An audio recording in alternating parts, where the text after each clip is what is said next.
스가랴서 8장 7절부터 17절까지 말씀입니다. 스가랴 8장 7절로 17절입니다. 찾으셨으면 7절부터 봉독합시다. 시작. 만군의 여호와가 이같이 말하노라. 보라, 내가 내 백성을 해가 뜨는 땅과 해가 지는 땅에서부터 구원하여 내고 인도하여다가 예루살렘 가운데 거주하게 하리니 그들은 내 백성이 되고 나는 진리와 공의로 그들의 하나님이 되리라. 만군의 여호와가 이같이 말하노라. 만군의 여호와의 집 곧 성전을 건축하려고 그 지대를 쌓던 날에 있었던 선지자들의 입의 말을 이날에 듣는 너희는 손을 견고히 할지어다. 이날 전에는 사람도 삭슬 얻지 못하였고 짐승도 삭슬 받지 못하였으며 사람이 원수로 말미암아 평안히 출입하지 못하였으나 내가 모든 사람을 서로 풀어주게 하였느니라. 만군의 여호와의 말씀이니라. 이제는 내가 이 남은 백성을 대하기를 옛날과 같이 아니할 것인즉 곧 평강의 씨앗을 얻을 것이라. 포도나무가 열매를 맺으며 땅이 산물을 내며 하늘은 이슬을 내리리니 내가 이 남은 백성으로 이 모든 것을 누리게 하리라. 유다 족속아, 이스라엘 족속아, 너희가 이방인 가운데에서 저주가 되었었으나 이제는 내가 너희를 구원하여 너희의 복이 되게 하리니 두려워하지 말지 손을 견고히 할지니라. 만군의 여호와가 이같이 말하노라. 너희 조상들이 나를 경노하게 하였을 때에 내가 그들에게 재앙을 내리기로 뜻하고 뉘우치지 아니하였으나 이제 내가 다시 예루살렘과 유다 족속에게 은혜를 베풀기로 뜻하였으니 너희는 두려워하지 말지니라. 너희가 행할 일은 이러하니라. 너희는 이웃과 더불어 진리를 말하며 너희 성문에서 진실하고 화평한 재판을 베풀고 마음에 서로 해하기를 도모하지 말며 거짓 맹세를 좋아하지 말라. 이 모든 일은 내가 미워하는 것이니라. 여호와의 말이니라. 아멘. 스가랴서 8장 말씀입니다. 스가랴서 8장은 그 마음에 성전을 세우고 또 하나님 중심으로 하나님 먼저의 삶을 살아가는 자들이 누리는 축복에 대해서 얘기합니다. 그래서 스가랴 8장은 총 23구절로 되어 있는데 그 중에 10구절이 만군의 여호와가 말하노라 이걸 시작한다고 했죠. 그래서 스가랴 8장을 정리를 하면 만군의 여호와가 말하노라 그러면서 하나님이 그 백성에게 주시는 축복이 하나씩 따라옵니다. 그래서 만군의 여호와가 약속하시는 말씀하시는 작은 10가지 축복을 쭉 나열한 것입니다. 그래서 스가랴서 8장은 대표적인 축복장입니다. 주의 백성들이 하나님께서 주신 은혜로 말미암아 누리는 축복들을 쭉 나열하고 있습니다. 자, 그 중에 4가지를 지난번에 살펴봤죠. 지난주에. 첫 번째 4가지는 하나님의 어떠하심으로 말미암아 누리게 되는 축복입니다. 하나님은 사랑이시라. 그래서 그 사랑하심 때문에 누리게 되는 축복. 그런 식으로 4가지가 기록되어 있고 오늘부터 살펴볼 이제 5, 6, 7번째는 그러면 주의 백성들은 어떻게 되는가?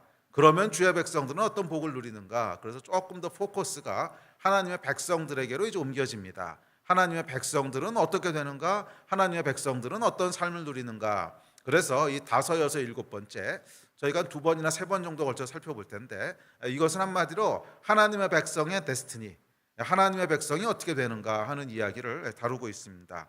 하나님께서 복을 주시는데 그 복은 구체적으로 우리에게 어떤 모습으로 나타나는가? 그래서 보면 5, 6, 7번째 내용을 보면 대충 한 7가지 그런 복의 내용이 나오는데 이것은 복이기도 하면서 우리가 구원에서부터 시작해서 어떻게 마지막에 누리게 되는 거룩한 삶까지가 쭉 연결되는가 하는 어떤 프로세스를 보여주고 있습니다. 그래서 믿는 자들이 걸어가게 되는 여정, 근데 그 여정 하나하나가 축복인데 믿는 자들이 걸어가게 되는 여정, 성도의 여정, 이 전체를 조망해 주고 있습니다. 그래서 핵심적인 단어들을 나열해 보면 이렇습니다. 첫 번째는 구원입니다. 그렇죠. 구원으로 시작됐죠. 모든 축복은. 두 번째는 인도하심이 있다는 거고요. 하나님의. 세 번째는 약속의 땅에 거주하게 하시는 것이고, 네 번째는 언약을 갱신하시는 것이고, 5번째는 복을 누리게 하시는 것이고, 6번째는 복이 되게 하시는 것이고, 복을 누리는 것과 복이 되는 건 조금 다르죠. 내가 복이 되는 거예요. 다른 사람한테. 또 마지막 7번째는 거룩하게 살아가게 하시는 것입니다. 이 내용이 7절부터 10절까지 쭉 기록되어 있습니다. 그래서 7가지 그런 여정들 또는 7가지 어떤 스텝들을 한 두세 번에 걸쳐 살펴보면서 저와 여러분의 삶 가운데 하나님이 어떻게 인도하시고 어떤 여정을 인도하시는지를 다 같이 알게 되고 그 복을 누리게 되는 저와 여러분 됐으면 좋겠습니다. 자, 그래서 제목이 성도의 데스티니입니다. 자, 하나씩 살펴봅시다. 첫 번째 축복은 구원에서부터 시작됩니다. 7절 먼저 같이 한번 읽어볼까요? 시작. 만군의 여호와가 이같이 말하노라. 보라, 내가 내 백성을 해가 뜨는 땅과 해가 지는 땅에서부터 구원하여 내고. 성도의 여정은요, 구원에서부터 시작됩니다. 그리고 하나님께서 우리에게 주시는 첫 번째 축복은 구원입니다. 죄와 사망으로부터 우리를 구원하시는 것입니다. 고통과 압제로부터 우리를 구원하시는 것입니다. 그래서 보면 아브라함의 여정도요, 우상이 가득했던 도시 갈대아 우르에서 구원하심으로 시작되었고, 또 바울의 여정도 이 하나님을 대적하던 잘못된 삶에서 구원하심으로 시작되었습니다. 저와 여러분의 삶도 마찬가지입니다. 죄와 사망, 고통과 저주에서 구원하심으로 영적인 여정이 시작되는 줄 믿습니다. 구원하심으로 하나님 백성의 삶이 시작되는 줄 믿습니다. 자, 그래서 우리 하나님은 구원하시는 하나님이십니다. 할렐루야. 우리 하나님의 별칭은요, 구원하시는 하나님이시라는 거예요. 아멘. 그리고 저는 이것이 정말 좋습니다. 이 구원하심으로 말미암아 저와 여러분의 영원한 운명이 바뀐 거잖아요. 영원한 죄와 영원한 저주와 지옥에 있어야 될 자가 영원한 생명과 빛과 천국으로 옮겨진 거잖아요. 구원이라고 하는 것은 무엇하고도 바꿀 수 없는 너무너무 소중하고 너무너무 복된 축복인 줄 믿습니다. 영원한 천국으로 우리 운명이 바뀐 거예요. 자, 그런데 여기서 이 성경에서 말하는 구원이라고 하는 것은 물론 예수를 모르다가 예수를 믿게 되면서 지옥에서 천국으로 바뀌는 거듭남의 구원이 가장 중요한 구원입니다. 그런데 그것으로만 한정되어 있지는 않아요. 성경에 보면 하나님께서 꼭 우리를 죄와 사망에서부터 구원하시는 거듭남의 구원만을 이야기하고 있는 것이 아니라 크고 작은 수많은 구원의 이야기들을 기록하고 있습니다. 그래서 우리가 거듭난 이후에도 하나님께서는 우리 삶 가운데 구원의 일을 계속하십니다. 오늘도 하나님께서는 저와 여러분의 삶 가운데 구원하시는 일을 계속하신다는 거예요. 질병에서부터 구원하시고, 고통에서부터 구원하시고, 중독에서부터 구원하시고, 가난으로부터 구원하시고, 구원하시는 일을 계속하시는 분이시라는 거예요. 그래서 구약의 이스라엘도 보면 이 아브라함이 갈대아 우르에서 구원받는 것이 첫 번째 백성의 여정이었죠. 그 전까지는 하나님을 모르다가 아브라함을 하나님이 선택하심으로써 하나님 백성이 시작이 되죠. 그래서 이스라엘을 그냥 하나의 사람으로 생각한다면 아브라함을 갈대아 우르에서 끄집어내시는 것은 거듭나는 것에 해당하는 사건일 겁니다. 그 전까지는 전혀 하나님을 모르고 우상이 가득한 도시에서 살아가고 있다가 하나님께서 그를 구원하여 내신 거듭남의 사건이죠. 자, 그런데 여기서 구원의 사건이 끝나는 게 아니에요. 그 다음에 이어지는 이스라엘 민족의 역사를 보면 계속 반복되는 구원이 일어납니다. 야곱의 때에는 기근에서부터 구원하시고, 요셉은 감옥에서부터 구원하시고, 또 이스라엘 민족은 이방의 침략으로부터 여러 번 구원을 받습니다. 다니엘은 사자굴에서 구원을 받고, 에스더 때는 이 하만의 계략, 이스라엘 민족을 말살하려고 하는 하만의 계략으로부터 구원받습니다. 그래서 어떤 의미에서 구약 전체는 구원의 역사라고 해도 과언이 아닙니다. 구약 전체는 구원에 대한 이야기입니다. 맞아요. 우리 하나님은 구원하시는 하나님이세요. 저와 여러분의 인생에 구원의 역사를 계속하시는 분이세요. 한 번 구원받고 끝나는 것이 아니라 구원의 역사를 계속하시는 분이십니다. 실제로 7절에서 이야기하는 내가 내 백성을 해가 뜨는 땅과 해가 지는 땅에서 구원하리라는 약속은 정확히 성취가 되는데요. 해가 뜨는 땅이라고 하는 것은 동쪽을 말하고 해가 지는 땅은 서쪽이죠. 동쪽과 서쪽에서 구원하시겠대요.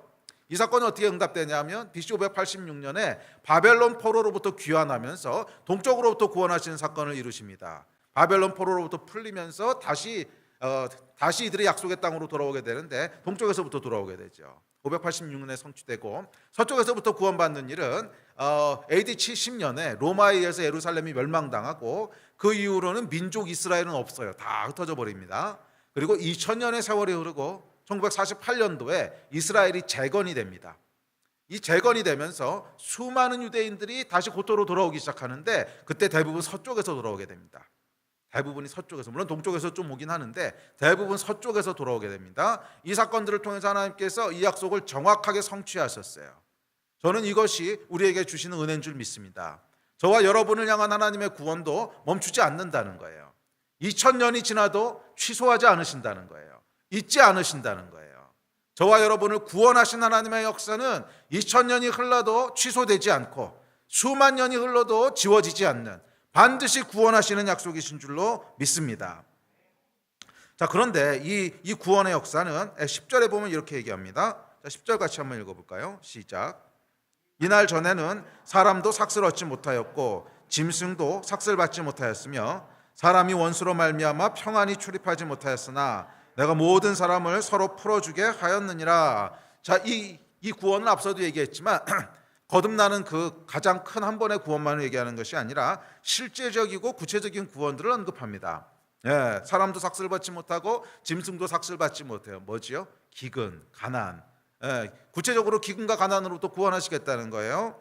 또 원수로 말미암아 평안히 출입하지 못하는 원수의 위협으로부터 우리를 구원하시고 또 풀어준다고 하는 억압과 고통으로부터 우리를 풀어주시는, 그래서 이 구원은 물론 1차적으로는 죄사함으로부터 거듭나는 구원이지만 동시에 구체적이고 실질적인 구원들, 질병으로부터 우리를 풀어주시고 재정의 위기에서 건져주시고 뭐 취업의 위기로부터, 관계로부터, 가정의 어떤 위기로부터, 우울증으로부터, 중독으로부터 삶을 옥죄는 모든 고통과 압박에서 풀어주시는 구원을 포함합니다. 우리 하나님은 구원의 하나님이세요. 아멘. 우리 하나님은 구원을 베푸시는 분이십니다. 오늘 여러분의 삶 가운데 이 구원이 성취되기를 축복합니다. 모든 고통과 압박으로부터 자유케 되기를 축복합니다. 구원이 임할지어다. 해가 뜨는 곳으로부터 구원이 임하고 해가 지는 곳으로부터 구원이 임할지어다. 우리 하나님은 구원의 하나님이십니다. 오늘도 여러분을 구원하시는 분이십니다. 오늘도 여러분의 구체적인 삶의 위기로부터 여러분을 건지시는 분이십니다. 아멘. 자, 이어지는 두 번째 축복이 있습니다. 자, 구원을 받고 나면 이제 하나님의 백성은 어떻게 될까요? 네, 여러분, 구원은요 끝이 아니라 시작입니다. 우리가 시작할 때 살펴봤지만 7가지 그 여정을 이야기했죠. 7가지 여정이 뭘로 시작돼요? 구원으로 시작돼요. 구원은 하나님이 하시려는 일의 시작이라는 거예요. 하나님께서는 태초부터 하나님 백성을 향한 계획을 가지고 계세요. 태초부터 저와 여러분을 향한 큰 그림을 가지고 계세요. 내가 얘를 어떻게 태어나게 해서 어떻게 인생을 살게 하고 어떻게 하나님의 영광에 이르게 해야지, 아주 구체적인 이야기를 가지고 계시고 아주 구체적인 스토리를 가지고 계세요. 그리고 구원이라고 하는 것은 이 하나님의 행하시는 일이 시작되는 사건이에요. 이 하나님의 스토리, 하나님의 이야기가 시작되는 사건이에요. 그런데 참 불행하게도 많은 사람들이 구원을 시작으로 인식하지 못해요. 구원을 그냥 한 번의 사건으로 이해하고 구원을 구원을 끝이라고 이해해요. 그래서 구원받으면 천국 갔으니까 끝난 거야. 그래서 그 이후의 삶에 대해서는 인식하지 못해요. 그래서 그 결과 하나님이 행하시려고 하는 위대한 일들이 다 무산되고 맙니다. 기억하십시오, 여러분. 구원은요 끝이 아니라 뭐라고? 시작이에요. 구원은 끝이 아니라 시작이에요. 구원은 하나님께서 당신 백성에게 뭔가를 시작하신다는 사인이에요. 구원은 하나님께서 당신 백성들에게 뭔가를 이루시겠다고 하는 사인이에요. 그런데 여러분, 이건 이제 우리만 그런 게 아니라 타락한 인간이 항상 그래 왔어요. 구약에도 보면 여러분, 이스라엘이 이제 위기에 처합니다. 그러니까 이스라엘이 약해지고 적군이 쳐들어오고 위기에 처해요. 그러면 금식하며 무릎 꿇고 기도하기 시작합니다. 그럼 하나님께서 이미 구원하시고 건지세요. 그 이야기는 뭐냐면 구원하셔서 이제 이전과는 다른 뭔가를 시작하시겠다는 거예요. 그런데 이스라엘이 거기에 대한 인식이 없어요. 구원받으면 잠깐 감사했다가 다시 원래대로 돌아가요. 그럼 또 다시 위기가 옵니다. 그럼 하나님께서 다시 구원하세요. 그러면 이 민족을 데리고 하나님께서 뭔가를 하시겠다고 하는 시작이에요. 그런데 그걸 인식하지 못하고 다시 또 돌아가요. 그래서 결국 어떻게 되는 거예요? 계속 돌고 하다가 하나님께서 흩어버리신 거죠. 그것도 물론 끝은 아닙니다. 하나님께서 흩었다가 또 다시 구원하시죠.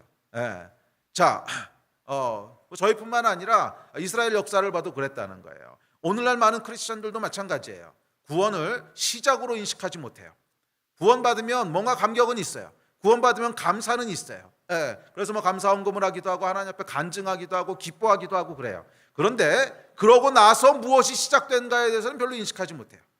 구원이 무엇인가의 시작이라고 하는 걸 인식하지 못해요. 질병에서 치유를 받아요. 그러면 치유했었다고 감사하고 울고 간증하고 해요. 그런데 그것으로 인해서 뭔가 새로운 것이 시작된다고 하는 것까지 연결시키지는 못해요. 그냥 구원해 주셨으니까, 그냥 치료해 주셨으니까 다시 원래의 삶을 살려고 해요. 아니요, 그렇게 하시는 게 아니에요. 하나님께서 우리를 구원하실 때는, 그 구원이 어떤 구원이든지 간에 우리를 구원하셨을 때는 뭔가 새로운 일을 시작하신다는 뜻인 줄 믿습니다. 꼭 기억하세요. 자, 그래서 구원에는 뭐가 있냐면 방향성이 있습니다. 뭔가를 하시려고 하는 방향이 있다는 거예요. 구원이 그냥 그걸로서 끝나는 거라면 구원은 방향성이 없잖아요. 거기 와서 끝하고 끝내면 되는 건데, 그게 아니라 구원이 뭔가를 향한 시작이기 때문에, 뭔가를 향한 여정의 시작이기 때문에 방향성이 있어요. 우리 하나님께서는 억압에서 또는 원수의 고통에서 그 백성을 풀어주시고 난 다음에, 자 이제 구원했으니까 네가 알아서 마음대로 해, 이렇게 하시지 않았다는 거예요. 그럼 뭐라 그러십니까? 8절에 보면 이렇게 말씀하십니다. 시작.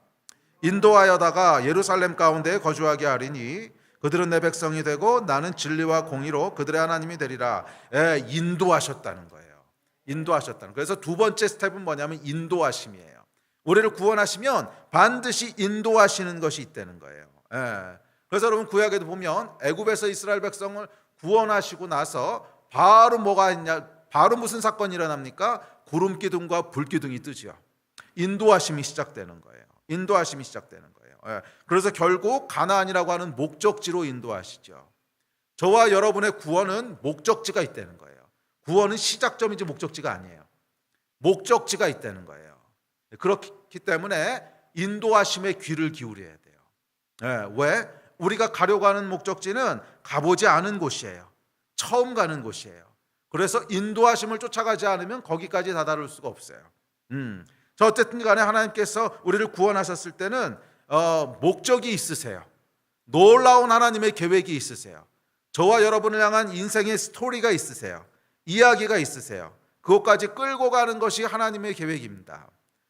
그래서 구약도 보면 이 이야기가 계속 반복됩니다. 갈대 상자에서 시작했던 어린아이의 운명이 왕궁의 왕자가 되고, 다시 왕궁에서 쫓겨났다가 다시 민족의 위대한 지도자가 돼서 하나님의 영광을 대면하는 스토리, 모세 이야기죠. 또 왕립 훈련원에서 뜻을 정하여 우상의 제물을 먹지 않고 하루 3번 기도하기를 시작했던 작은 소년이 기적의 하나님을 경험하면서 제국의 총리가 되고, 사자굴에서 기적적으로 생명을 유지하게 되고 하나님의 위대한 선지자가 되어가는 스토리, 다니엘 이야기죠. 또 시골 어촌 무명의 어부가 예수 그리스도를 만나 그의 제자가 되고, 그래서 인류 역사를 바꾸는 위대한 사도가 되는 스토리. 성경의 모든 이야기들은 하나님의 스토리로 가득 차 있습니다. 하나님의 백성을 향한 스토리로 가득 차 있어요. 여러분을 향한 스토리도 있다는 거예요. 믿으십니까? 여러분은 하나님께서 그냥 지옥갈 운명인 것을 구원해 가지고서 건져내셨어. 그래서 야 이제 내가 구원했으니까 네가 알아서 살아, 이게 아니라 태초부터 여러분 한 사람 한 사람을 향해서 모세의 이야기처럼, 다니엘의 이야기처럼, 다윗의 이야기처럼 여러분의 이야기를 가지고 계시다는 거예요. 스토리를 가지고 계시다는 거예요. 그것을 만들어가기 원하신다는 거예요. 그래서 여러분을 구원하신 거예요. 구원은 이 놀랍고 위대한 스토리의 시작이라는 거예요. 그런데 많은 사람들이 인식을 못해요. 연결시키지 못하고 그냥 구원받은 것을 끝이라고 생각하고, 구원받고 난 다음에 무엇을 해야 될지를 몰라요. 구체적으로 무엇을 해야 된다고요? 하나님의 인도하심에 귀를 기울여야 돼요. 그래서 지금 나를 어디로 인도하시는가? 인도하심에 귀를 기울여야 돼요. 그런데 그렇게 하지 못하고 그냥 구원 자체에 만족하는 거예요. 구원 자체를 끝이라고 생각해서 이 위대한 스토리의 끝에는 가보지도 못하고 단지 시작점에서 그냥 까장까장 놀다 마치는 거야. 여러분 그 국립공원에 가보면요, 설악산 국립공원 혹시 가보신 분은 알겠지만, 설악산 국립공원에 가보면 딱 들어가자마자 커다란 곰이 한 마리 있습니다. 진짜 곰이 아니라 이렇게 만들어 놓은 동상이 있는데, 그 곰이 되게 하여간 크고 예뻐요. 그래서 그거 보면 와 역시 국립공원에 다르구나, 이런 곰도 다 있네. 그래서 그 주위를 뺑뺑뺑 도는데 그러고 돌아온다. 이 얼마나 허무하겠어요. 물론 거기가 굉장히 멋있습니다. 들어가면 입구도 탁 트이고 멋있지만, 사실 설악산에 가는 진짜 이유는 위로 올라가려고 가는 거죠. 거기서 등반을 시작해서 이제 비선대 지나서 뭐 소청, 중청, 대청 올라가면 정말 와 이런 곳이 있구나 감탄이 나오는 그런 절경이 있는데, 그러진 못하고 그냥 입구에 가가지고 곰만 보고 이렇게 하다가 온다. 이 얼마나 허무한 스토리입니까? 마치 우리 구원받은 자들의 인생이 그렇다는 거예요. 구원의 시작점에만 머물러서, 물론 그것도 감사하고 감격스러운 일이지만, 그래서 그냥 입구에서만 까장까장 놀다가 인생을 마무리한다. 참 슬픈 이야기 아닙니까? 하나님께서는 다윗처럼, 모세처럼, 다니엘처럼 우리 각 사람을 향한 하나님의 위대한 이야기를 가지고 계시고 그것을 이루기를 원하세요. 저는 여러분들이 그런 인생을 살았으면 좋겠어요. 특별히 우리 3부에는 젊은 친구들이 오잖아요. 이런 인생들을 살았으면 좋겠어요. Don't waste your life. Don't waste your time. 여러분의 시간을 낭비하지 마세요. 인생을 낭비하지 마세요. 하나님께서 위대한 계획, 놀라운 계획, 최고의 인생을 가지고 계신데, 그 계획을 가지고 계신데 이것을 잃어버리지 마세요. 그러기 위해서는 뭘 해야 돼요? 구원이 시작이라고 하는 걸 아셔야 돼요. 구원은 끝이 아니고 시작이에요. 아멘. 다 같이 따라해 보세요. 구원은 끝이 아니고 구원은 시작이다. 아멘. 자, 그래서 구원의 역사, 어떤 종류의 구원이든지, 뭐 질병에서 건지신 건지, 뭐 취업을 하게 하신 거든지, 하여간 어떤 종류의 구원이든지 그 구원의 역사를 경험한 직후에는 바로 무슨 일이 벌어지냐면 구름 기둥과 불 기둥이 뜹니다. 뭔 얘기냐면 구원 직후에는 하나님의 인도하심이 굉장히 명확하고 강하게 온다는 거예요. 그런데 사람들이 그것을 놓쳐요. 그래서 다시 옛날 사이클을 계속 돌게 되죠. 구원 직후에는 구름기둥과 불기둥이 뜹니다. 마치 눈으로 보이듯, 마치 귀로 들리듯 하나님의 인도하심이 강하게 우리에게 내려옵니다. 그리고 이때가 바로 새로운 여정을 시작할 때예요. 뒤에서 살펴보겠지만 구원은 그래서 항상 새로운 여정을 시작합니다. 구원은 뭔가 일을 시작하는 거라고 그랬죠. 그러니까 구원은 항상 지금까지 내가 살아오던 삶이 아니라 뭔가 새로운 여정을 시작하는 스타팅 포인트라는 거예요. 구원은 여러분의 삶 가운데 새로운 시즌을 여는 그런 시작점입니다. 그래서 여러분 모세가 말이에요. 떨기나무 사이에서 살아계신 하나님을 만났을 때 그는 예전의 삶으로 다시 돌아갈 수는 없었어요. 그 사건으로부터 시작해서 새로운 모세가 시작되는 거죠. 이전의 모세로 돌아갈 수 없었어요. 그리고 베드로가 고기 잡다가 예수 그리스도를 만나고 난 이후에 베드로는 예전의 삶으로 돌아갈 수 없었어요. 어부 베드로로 돌아갈 수 없었어요. 새로운 베드로가 시작됐어요. 뭐 다 마찬가지입니다. 다윗도 마찬가지고, 사무엘도 마찬가지고, 바울도 마찬가지고, 요한도 마찬가지고, 기드온도 마찬가지고. 기드온도 밀타작하다 하나님을 만나고 나서는 예전의 기드온으로 돌아갈 수 없었어요. 큰 용사 기드온이라고 하는 새로운 인생, 새로운 여정이 시작됐습니다. 그래서 여러분, 하나님의 구원은 항상 새로운 일을 시작하는 거예요. 예전으로 돌아갈 수 없어요. 예전으로 돌아갈 수 없어요. 어떤 구원이든 마찬가지예요. 어떤 종류의 구원이든, 질병에서 치유되는 구원이든, 관계의 회복이든, 아니면 자정의 회복이든, 어떤 종류의 구원이든지 간에, 물론 거듭남의 구원은 말할 것도 없죠. 거듭남의 구원은 가장 큰 전환점이죠. 그래서 이 거듭나는 구원을 뭐라 그래요? 이전 것은 지나갔으니 보라 새 것이 되었도다. 죄악된 옛삶 돌아갈 수 없다는 거예요. 새로운 삶이 시작되는 거죠. 그런데 이것은 거듭남의 구원뿐만이 아니라 크고 작은 모든 구원의 공통적인 속성이에요. 크고 작은 모든 구원의 공통적인 속성이에요. 저도 지난 한 35년 동안 제가 걸어왔던 신앙의 여정을 쭉 돌아보면은 정확히 그래요. 제 인생에도 뭔가 하나님이 새로운 여정을 시작했던 터닝 포인트들이 있었는데, 이 터닝 포인트들은 항상 구원의 사건으로 시작돼요. 뭔가 제 삶 가운데 쉐이킹이 와요. 뭔가 제 삶 가운데 위기가 와요.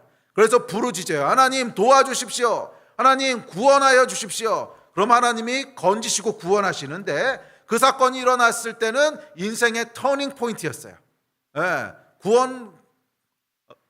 구원받고 난 다음에 아이고 하나님 감사합니다. 그리고 back to normal life 이렇게 안 되더라는 거예요.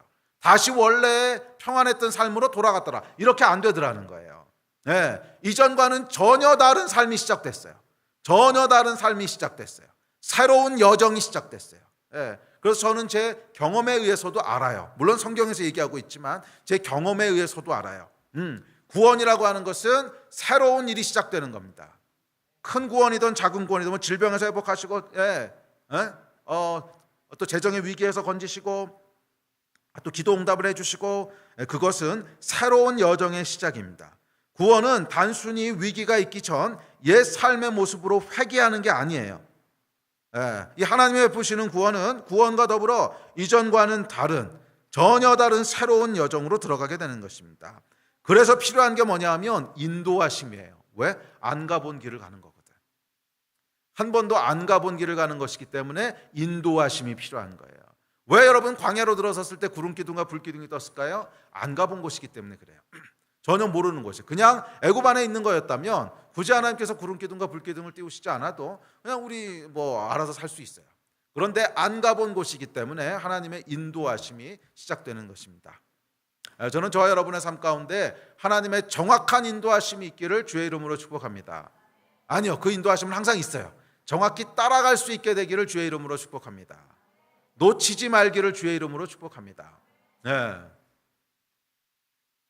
자, 여러분, 그래서요, 그 옛날에 평안한 삶으로 돌아가려고 하는 유혹, 그 회귀 본능을 항상 경계하셔야 돼요. 사실 여러분, 신앙의 가장 큰 위험 요소는 뭐냐면 평안한 거예요. 아무 일도 안 일어나는 거예요. 그것처럼 위험한 게 없어요. 네. 사람은 죄인이기 때문에 항상 평안한 삶으로 돌아가고 싶어요. 그런데 성경에 등장하는 모든 하나님의 사람, 한 명도 예외 없이 모든 하나님의 사람의 인생을 보면요, 그 인생을 한마디로 요약하면 뭔지 아십니까? 모험이에요. 모험. 모험이 익숙하게 그냥 살아갔던 인생은 아무도 없어요. 그런 사람이 없는 건 아니겠지만 그런 사람은 하나님의 이야기에 기록된 사람이 아무도 없다는 거예요. 그래서 우리는 순간순간 하나님을 쫓아가야 되는데, 왜냐하면 우리는 안 가본 길을 계속 가는 거기 때문에 그래요. 가보지 않은 길을 하나님을 쫓아서 가는 거예요. 그리고 그곳에는 하나님의 놀라운 계획이 기다리고 있는 거예요. 이걸 성취하셨으면 좋겠어요. 기억하세요, 여러분. 지금 젊었으니까 아직 인생이 안정되지도 않았고 그러니까 스스로 모험이라고 느끼겠지만 조그만 나이가 들어보십시오. 우리 학생들 같은 경우에는 대학 졸업해서 안정적인 직장에 취직만 해보세요. 사람이 달라집니다. 가치관이 달라져요. 그냥 안정되고 싶어요. 그냥 안정되고 싶어요. 그래서 위기가 왔을 때 어떻게 하냐면 기도해서 다시 원래 안정으로 돌아가게 해달라고 기도해요. 이렇게 해서는 구원이 일어나지 않아요.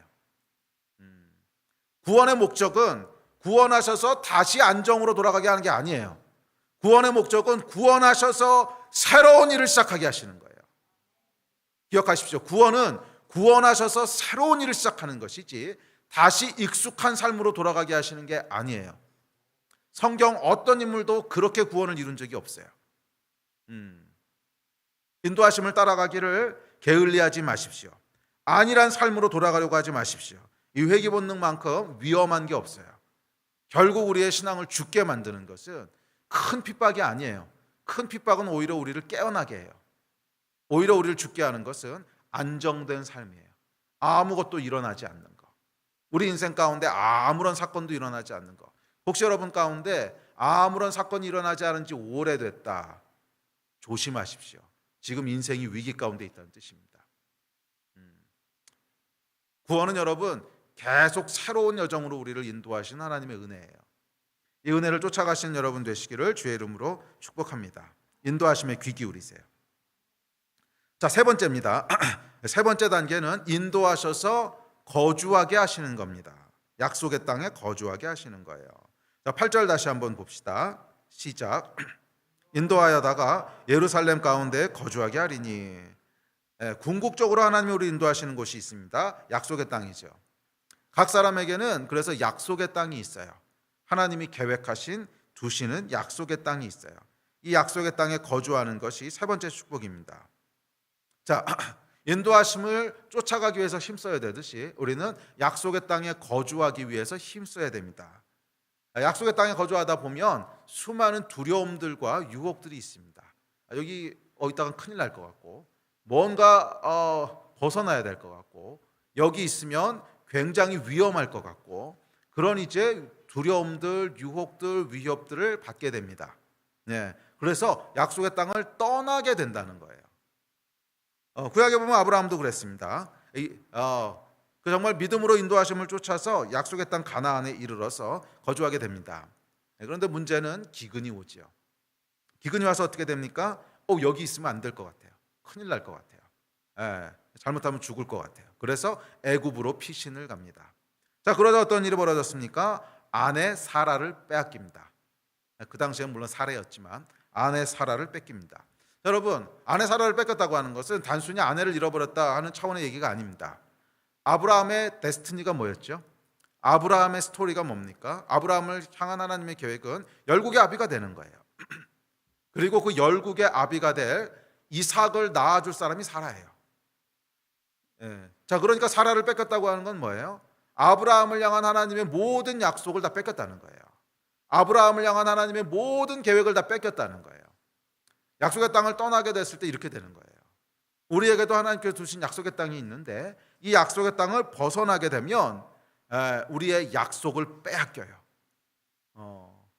그리고 우리의 데스티니가 파괴됩니다. 그러면 어떻게 돼요? 우리의 존재 의미를 상실합니다. 이 사람은 영적인 존재이기 때문에 하나님의 계획을 향해서 나아가고 있을 때만 우리 영혼이 안정감과 평안을 누려요. 그런데 우리를 향한 하나님의 계획에서 벗어나 있으면 우리의 육은 몰라요. 그런데 우리 영은 알아요. 그래서 공허함을 느낍니다. 왜? 내가 만들어진 목적에서 벗어나 있거든요. 공허함을 느끼게 돼서 그래서 마치 표류하는 부리물처럼 돼요. 배처럼 이렇게 쫙 목적지를 향해서 나가는 것이 아니라 그냥 여기저기 떠다니는 부리물. 그래서 바람이 이렇게 부면 일로 갔다가 또 물살이 이렇게 치면 절로 갔다가 그렇게 살아가게 됩니다. 언제? 약속의 땅을 떠났을 때. 약속의 땅에 머무시기를 축복합니다. 자, 그래서 이것을 조금 더 정확하게 얘기하면 버티는 거예요. 버티는 거. 세 번째 축복은 뭐냐면 약속의 땅에서 버티라는 거예요. 위기가 와도 버티고, 기근이 와도 버티고, 유혹이 와도 버티고, 버티라는 거예요. 그게 세 번째 축복입니다.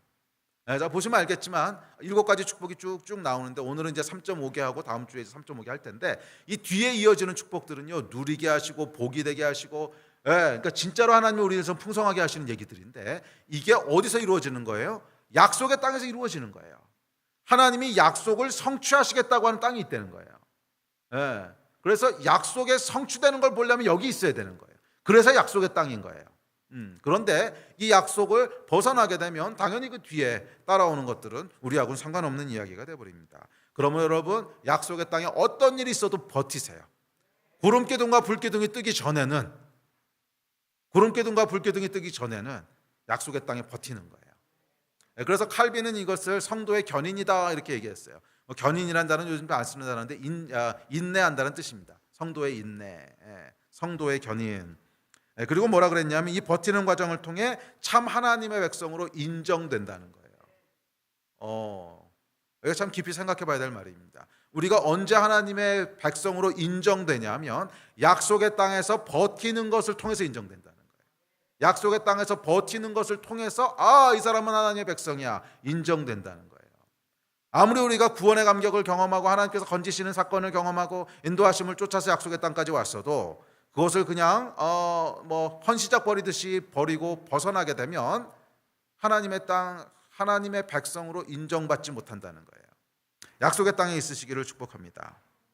자, 구체적으로 약속의 땅이 뭐냐? 그건 각 사람마다 다를 거예요. 각 사람의 데스티니에 따라 다를 거예요.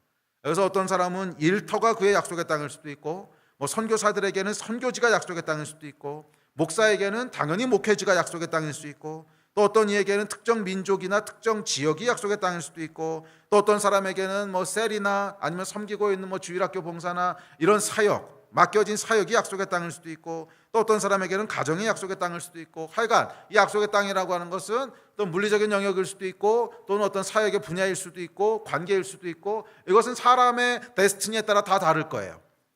근데 어쨌거나 하나님이 그 사람을 두신 곳, 거기가 약속의 땅이에요. 하나님이 그 사람을 두신 곳, 거기가 약속의 땅이에요.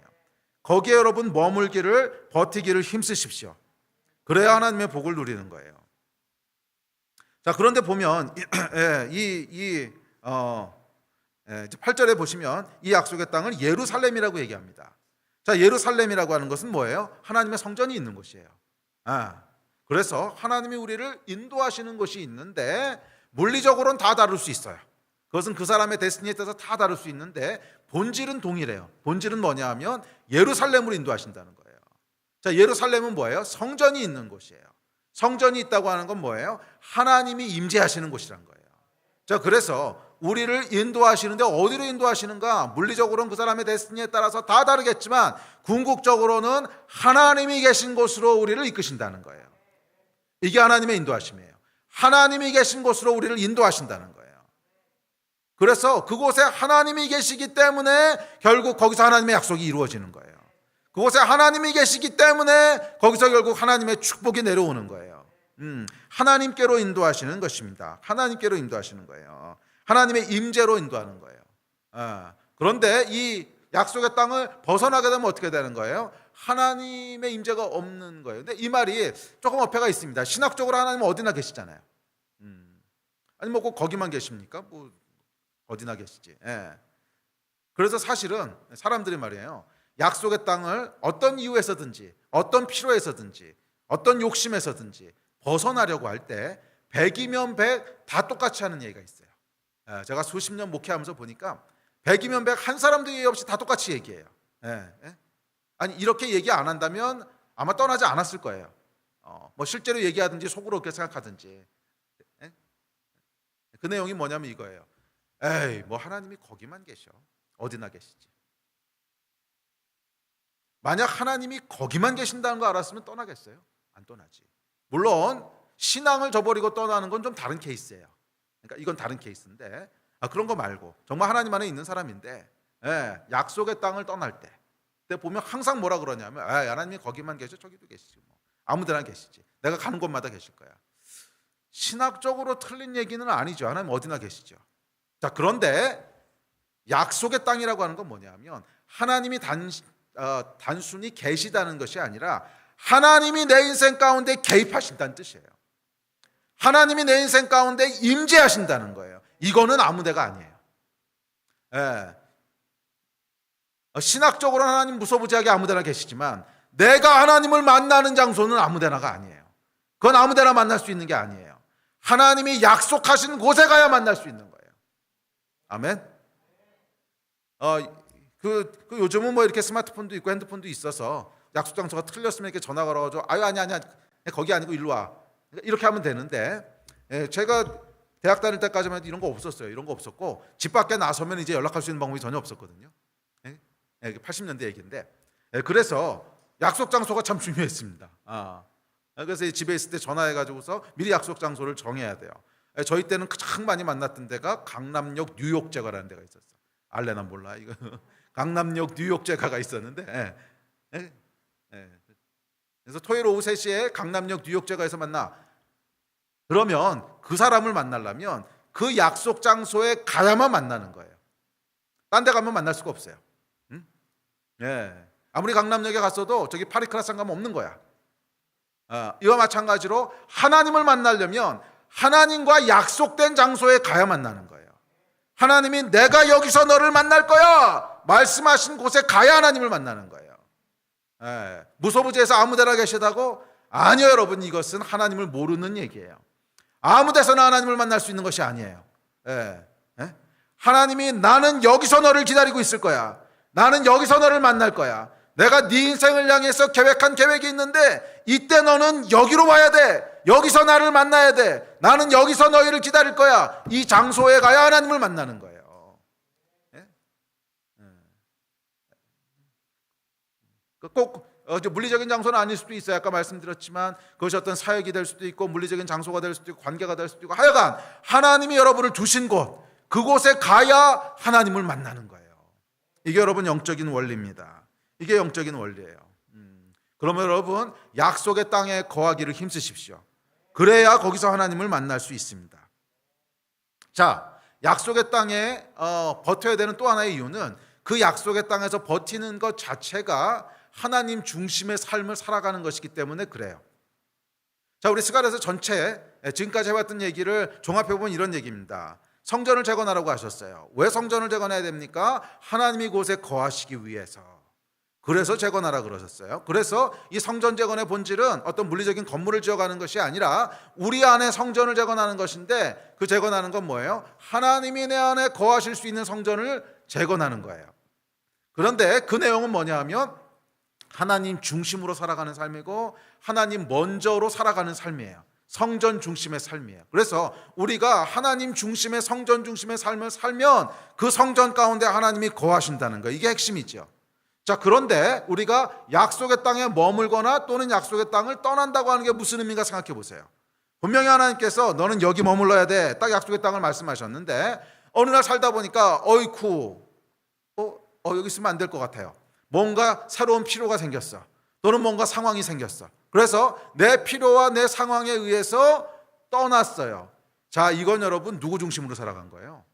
내 중심으로 살아간 거죠. 내 필요, 내 상황에 따라서 하나님이 뭐라고 말씀하셨든지 간에 그냥 내 필요와 상황을 따라간다는 거예요. 그래서 이 말 자체가 뭐냐 하면 약속의 땅을 떠난다는 것 자체가 나 중심으로 살아가는 걸 선택했다는 거예요. 그러니까 거기에 하나님이 임재하시지 않는 거예요. 약속의 땅에 거하겠다는 선택 자체가 무슨 의미인가 보세요. 나에게 비록 어려움이 있고 유혹도 있고 두려움도 있고 다 있지만 나는 나의 필요와 나의 상황에 따라서 선택하는 것이 아니라 하나님이 있으라 그러셨으니까 있습니다. 하나님 중심으로 살아가는 거죠. 그래서 거기 누가 있는 거예요? 하나님이 그 성전에 거하시는 거예요. 하나님 중심으로 살아가니까. 내 안에 성전이 세워졌으니까. 이게 여러분 스가랴서의 얘기입니다. 그래서 약속의 땅에 거하시기를 힘쓰십시오. 약속의 땅을 떠나시면 안 돼요. 그러면 결국 복과 약속이 다 무효화되는 거예요. 약속의 땅에 머무시기를 힘쓰시는 여러분 되시기를 축복합니다. 그럴 때 거기서 하나님을 대면하게 되는 거예요. 거기서 하나님을 만나게 되는 거예요. 참 안타까워요. 제가 많은 사람들을 만나고 많은 사람들을 보면서 약속의 땅을 벗어날 때마다 동일하게 했던 얘기들이에요. 거기만 하나님이 계십니까? 그러니까 제 앞에서 대놓고 그렇게 못하지만 그 안에 생각을 보면 정확히 그 생각이 있어요. 거기만 하나님의 역사가 있습니까? 그러면서 떠나요. 저는 약속의 땅에 머물고 싶은 갈망이 있어요. 저에게 약속의 땅은 뭐예요? 당연히 목회지지요. 제가 목사니까. 수원하나교회, 그 교회 섬기라고 하나님 두셨어요. 그리고 아직 이 교회를 떠나라는 구름기둥과 불기둥은 못 봤어. 그럼 여기 있어야 되는 거예요. 저라고 청빙 자리가 안 왔겠습니까? 요즘 이제 나이가 들어서 안 오는데 한 10년 전만 해도 청빙 자리 왔어요. 좋은 교회인지 모르겠지만 큰 교회, 우리 교회하고 비교할 수 없이 큰 교회 들어서 왔어요. 제가 갔을까요, 안 갔을까요? 어떤 교회인지 웹사이트도 안 찾아봤어요. 재고의 가치도 없어요. 왜? 하나님의 구름기둥과 불기둥이 안 떨어졌는데 어딜 가? 교회가 크다고 갑니까? 어딜 가요? 어림도 없는 얘기지. 약속의 땅을 지키는 거예요. 그런데 여러분, 약속의 땅이라는 곳이 약속의 땅의 인도하심을 따라 들어가 보면 사실은 별게 없어 보일 수도 있어요. 초라해 보일 수도 있어요. 사실 그렇잖아요. 아브라함이 갈대아 우르를 떠나서 약속의 땅 가나안에 들어갔습니다. 근데 들어가서 보니까 좀 처음에는 황당했을 거예요. 이 갈대아 우르랑 가나안 땅이라고 하는 상황을 좀 아셔야 되는데, 갈대아 우르는 그 당시 가장 문명이 발달했던 최중심지였고 가나안 땅은 진짜 변방에 버려진 황폐한 곳이었어요. 비교가 안 됩니다. 그러니까 오늘날로 얘기하면 저기 뉴욕에 살던 사람이 저기 아프리카 오지 한가운데로 들어간 거예요. 아니, 약속의 땅이라면 왜 이런 데로 인도하셔? 정말 아무것도 없습니다. 아무것도 없고요. 아무것도 없고. 그렇다고 뭐 그곳에 이렇게 거룩한 백성들이 살아가느냐, 그런 것도 아니에요. 갈대아 우르에 이제 우상이 바글바글하니까 하나님이 건져내셨나 보다. 그러면 좀 거룩한 백성이 사는 곳으로 보내시나 보다. 가봤더니 더 이상한 사람들이에요. 인신제사 드리고 음란하고. 이 도대체 여기 왜 부르신 거예요? 많은 경우 여러분, 약속의 땅이 그렇게 보이는 거 아세요? 세상적으로 봤을 때는 이상해. 여기 뭐가 있다는 거지? 여기서 도대체 뭐가 나온다는 거지? 왜 나를 여기 있으라 그러시는 거지? 이게 무슨 가능성이 있어 보이는 것도 아니고, 여기 뭐 대단한 영적인 역사가 일어나고 있는 지역도 아니고, 도대체 나를 여기다 왜 두신 거야? 이해가 안 돼요. 초라해 보이고. 그래서 여기 오래 머물러 있는 거는 인생을 낭비하는 거다, 이런 위기감이 막 옵니다. 주변에 있는 친구들을 보면 막 기회를 잡아서 막 나가는 것 같은데 나는 여기서 그냥 인생이 다 소멸되는 것 같은 느낌. 도태되는 것 같은 느낌, 막 이런 느낌 들고요. 막 초라하게 느껴지고 그래요. 그게 약속의 땅의 특징인 거 아십니까? 왜 그런 줄 아세요? 약속의 땅은요, 하나님 때문에 머무는 곳이 약속의 땅이에요. 그게 약속의 땅의 본질이에요. 하나님 때문에만 머무는 거예요. 그거 이외에는 머무를 이유가 없어요. 만약에 여러분 그 약속의 땅이라는 데 가봤더니 너무너무 화려하고 너무너무 돈벌이도 잘 되고 너무너무 막 영광도 취할 수 있고 그런 곳이라면 거기 누가 떠날라 그러겠어요? 당연히 있으려고 하죠. 그러면 그게 도대체 하나님 때문에 있는 거예요? 약속 때문에 있는 거예요? 아니면 떡고물 때문에 있는 거예요? 모르죠. 자, 성도의 견인이 뭐예요? 성도의 인내를 통해서 하나님의 백성으로 검증된다며요. 내가 왜 이 약속의 땅에 있는 거예요? 하나님 때문에. 내가 왜 여기 있는 거예요? 하나님이 있으라 그러셨으니까. 이게 약속의 땅인 거예요.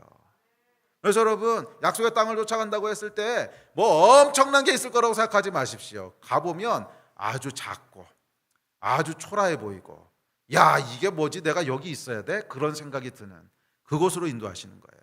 그런데 이게 천국의 법칙이잖아요.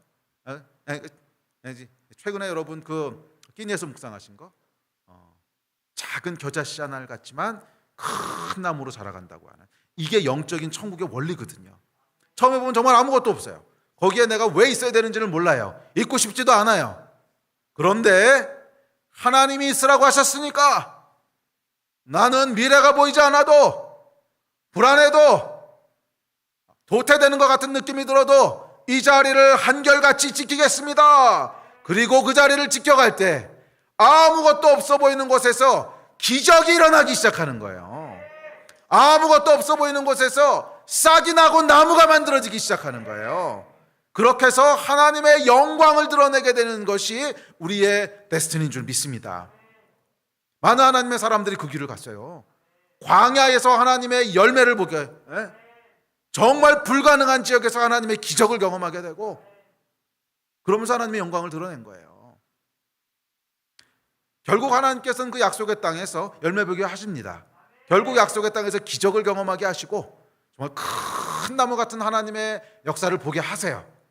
그런데 상식적으로는 그렇게 될 수 없는 곳이에요. 육체의 눈으로는 가능성이 없어 보이는 곳이, 그게 약속의 땅이에요.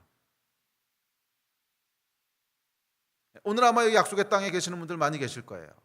아니면 지금 인도하심을 받아서 약속의 땅에 대한 큰 기대를 가지고 걸어가시는 분들 계실 거예요. 꿈 깨세요. 가보면 황당한 미래가 있을 겁니다. 여기 내가 왜 있어야 되지? 이거 뭐지? 뭐 그런 생각들 드실 거예요. 그러나 하나님이 두셨기 때문에 그곳에 있기를 선택했을 때 거기에 위로부터 하나님의 은총이 부어지는 거예요. 위로부터 하나님의 은총이 부어지는 거예요. 할렐루야. 기억하세요, 여러분. 하나님을 만나는 곳은 약속의 땅입니다. 하나님의 은총이 부어지는 것은 약속의 땅입니다. 이곳을 벗어나지 마세요. 아멘. 네. 자, 그럴 때 어떻게 됩니까? 네 번째 축복이 있습니다. 우리 다음 구절 같이 한번 읽어봅시다. 시작. 인도하여다가 예루살렘 가운데 거주하게 하리니 그들은 내 백성이 되고 나는 진리와 공의로 그들의 하나님이 되리라. 언약이 갱신되는 거예요. 와, 언약이 갱신되는 거예요. 이 언약의 갱신에 대해서는 지난번에도 한번 다뤘고 다음 주에도 한번 또 좀 더 자세히 다룰 겁니다. 그래서 제가 3.5번이라고 했는데, 자, 이 언약은 말이에요, 한 번 맺고 끝나는 게 아닙니다. 저와 여러분을 향한 하나님의 언약은 구원할 때 한 번 맺고 끝나는 것이 아니라 갱신되는 거예요. 또다시 새로운 언약을 주시고 또다시 새로운 언약을 주시고 또다시 새로운 언약을 주시고 갱신되는 거예요. 언약이 갱신되는 곳이 약속의 땅입니다. 이 언약이 갱신될 때는 새로운 하나님의 비전과 약속이 부어지고요, 이 하나님을 새롭게 알게 되고요, 새로운 사명이 부여되고요, 새로운 능력이 우리에게 주어지고요, 인생의 새로운 장이 열리게 됩니다. 할렐루야. 이 언약의 갱신을 경험해 보셨습니까? 아니면 혹시 구원받았을 때 받은 언약 하나만 있으신 거 아니에요? 아니, 여러분, 언약의 갱신이 이루어져야 돼요. 저도 제 믿음의 여정을 보면, 물론 제가 구원받을 때 하나님 언약하신 것이 있지만 제 믿음의 여정 가운데 군데군데마다 하나님 언약을 갱신하신 데가 있어요. 이 언약의 갱신을 통해서 제가 믿음의 다음 단계로 다음 단계로 계속 성장해 왔어요. 처음부터 성숙한 거 아니에요. 어떤 믿음의 사람도 처음부터 성숙한 사람 없어요. 모세도 다니엘도 다윗도 다 처음에 미성숙했어요. 그런데 언약이 갱신되면서 하나님을 더 깊게 알아가는 거예요. 위기의 순간에서 하나님 구원하시고, 그 구원하심이 성도의 견인을 통하여 약속의 땅에 신실하게 머무는 것을 통하여 하나님 백성됨이 증명됐을 때, 그때 하나님께서 다시 언약을 갱신하는 거예요. 내가 너의 하나님이 되고 너희가 나의 백성이 될 것이라. 말은 똑같지만 전혀 다른 하나님의 비전과 약속들이 부어지고 전혀 다른 사명과 전혀 다른 능력들이 부어지는 거예요. 이 언약의 갱신을 통하여 우리의 믿음이 성장해가는 줄 믿습니다. 저는 여러분들이 얕은 물가에서 장난치는 수준이 아니라 깊은 물로 들어갔으면 좋겠어요. 정말 하나님을 더 깊게 알게 되고 놀라운 하나님의 역사를 경험하게 되고 한 나라를 열고 닫는 그런 믿음의 경지에 이르렀으면 좋겠어요. 그러면 여러분, 안주하지 맙시다. 평안한 삶을 두려워하세요. 아무 일도 일어나지 않는 삶을 두려워하세요. 그게 원수예요. 우리의 삶은 하나님과 동행하며 끊임없이 새로운 곳으로 나아가는 거예요. 하나님과 동행하며 끊임없이 우리가 가보지 못한 곳으로 가는 거예요. 거기서 하나님의 살아계심을 경험하고, 거기서 하나님의 은혜와 은총을 경험하고, 거기서 하나님의 사랑을 경험하고, 거기서 다시 구원하신 하나님의 역사를 경험하고, 다시 새롭게 하신 하나님의 역사를 경험하고, 다시 언약이 갱신되고, 그러면서 우리 하나님께로 한 걸음 나아가는 거예요. 이 스토리를 써내려가는 여러분들 되시기를 주의 이름으로 축복하고 또 축복합니다. 아멘. 우리 예배팀 나오십시오.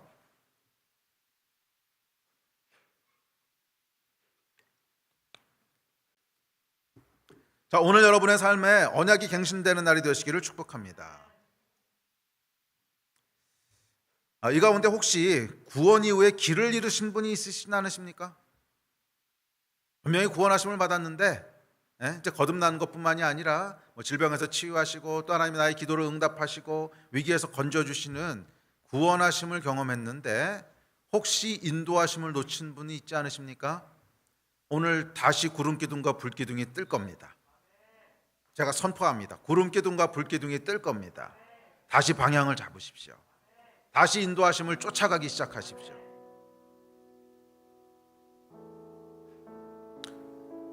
혹시 이 가운데 약속의 땅을 떠나신 분은 없으십니까?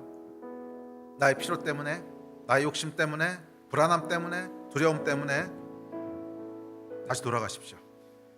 약속의 땅을 떠나서는 하나님의 약속을 누릴 수가 없습니다. 약속의 땅을 떠나서는 하나님의 임재를 누릴 수 없습니다.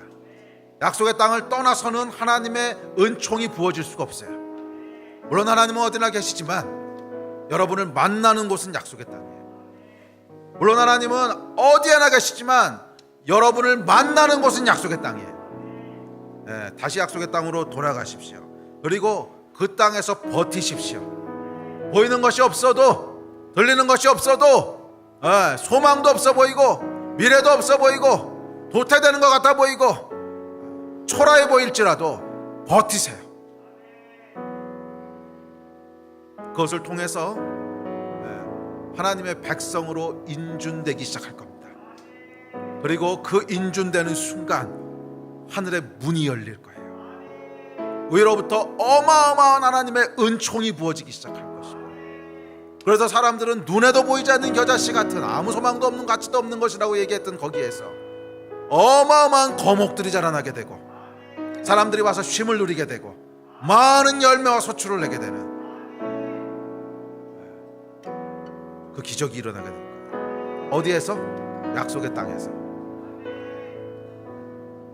이 복을 누리시는 저와 여러분이 되시기를 주의 이름으로 축복합니다. 자리에서 일어났으면 기도합시다.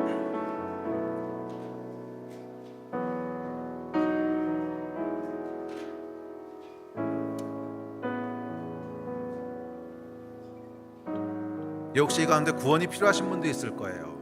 구하십시오. 우리 하나님은 구원의 하나님이십니다. 구원이 시작입니다. 구원이 필요하신 분은 구원을 위해 부르짖으십시오. 그리고 하나님한테 구하십시오. 주님, 구원하여 주십시오. 제가 새 여정을 시작하겠습니다. 그렇게 구하셔야 돼요. 구원하여 주십시오. 다시 원래 평안으로 돌아가겠습니다. 이거는 구할 가치가 없어요. 왜? 그렇게 역사 안 하세요. 구원하여 주십시오. 제가 하나님을 쫓겠습니다. 이렇게 구하셔야 돼요. 구원하여 주십시오. 제가 하나님의 인도하심을 쫓겠습니다. 구하십시오. 혹시 인도하심을 놓치셨습니까? 기도하십시오. 하나님 인도하여 주십시오. 쫓아가겠습니다. 혹시 약속의 땅이 초라해 보이십니까? 믿음으로 구하십시오. 주님, 내가 나를 두신 곳에 머물겠습니다. 내가 나를 두신 곳에 머물겠습니다. 그 일을 통해서 하나님이 역사하실 것입니다. 우리 같이 이 말씀 기억하시면서 한 3, 4분 정도 같이 합심해서 주님 앞에 기도합시다. 주여,